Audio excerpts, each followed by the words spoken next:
আসসালামু আলাইকুম ওয়া রাহমাতুল্লাহি ওয়া বারাকাতু। সুপ্রিয় দর্শক, আধুনিক চাষির পক্ষ থেকে আপনাদের সকলকে শুভেচ্ছা জানাচ্ছি। আশা করি সবাই আল্লাহর অশেষ রহমতে ভালো আছেন।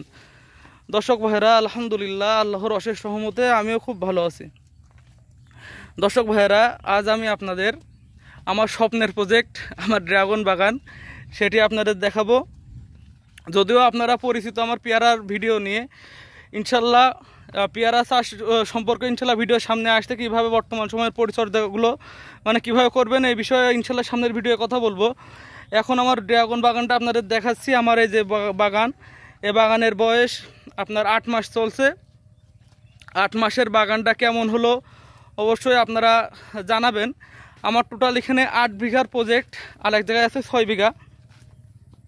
আলহামদুলিল্লাহ এখন এই আমি যে ইয়েতে আছি, আমার মোট এই 8 বিঘায় 3টে শিফট করা।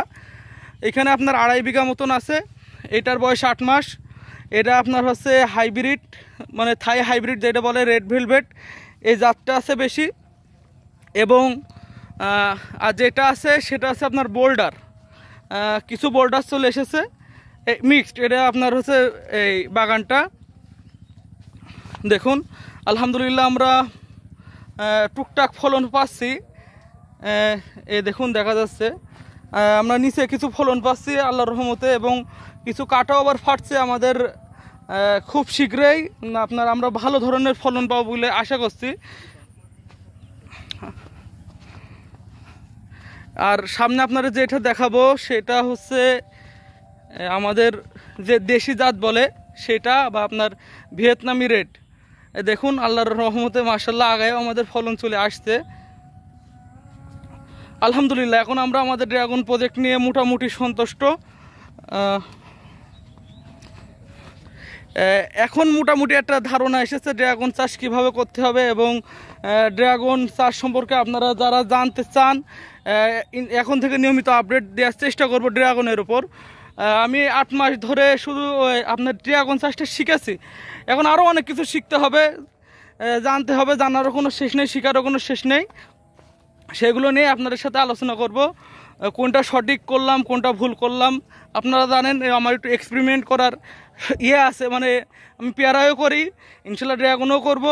সেগুলো আপনাদের মাঝে শেয়ার করব। আর এটা দেখুন, এটা আমার ভিয়েতনামি রেড, কিন্তু এই জাতটা আমাদের আশেপাশে যারা লাগাইছে তাদের থেকে ভিন্ন।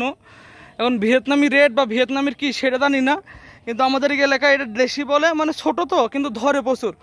আমার এখানে আমি একটু আপনার সমস্যার সম্মুখীন হয়েছি। আমার টোটাল জমিটাই আগাছ চারা লাগানো। আপনারা যে চারাগুলো দেখছেন, এখানে বান আটিনি, বা সম্পূর্ণ চারা বানের পরে উঠিনি এখনও, যদিও বয়স 6 মাস। এখানে আমার সমস্যা হয়েছিল, সেগুলো সামনের ভিডিও আপনারা বলবো কেন আমি এখন এই বাগানটা এত পিছিয়ে গেলাম। এখনও বানে উঠলো না। আমার 2 বিঘা, টোটাল 14 বিঘার মধ্যে এই 2 বিঘায় আমার সমস্যা। 2 বিঘায় আপনার আছে ভিয়েতনামি রেড। এই নিয়ে আমি একটু সমস্যার মধ্যে আছি। তবুও মাশাল্লাহ কি দেখে বিষয় এখন বলবো না, ইনশাল্লাহ সামনে বলবো। এবং দূর থেকে দেখা গেলে বোঝা যাবে কিনা বলতে পারবো না। ও সামনে আরও আছে আমার আপনার আছে 3 বিঘার মতন হাইব্রিডের প্রজেক্ট। এখন আজান দিচ্ছে, ভিডিও বেশি বড় করব না। সবাই ভালো থাকবেন, সুস্থ থাকবেন, এই কামনাই করছি। দেখা হবে সামনের ভিডিওতে।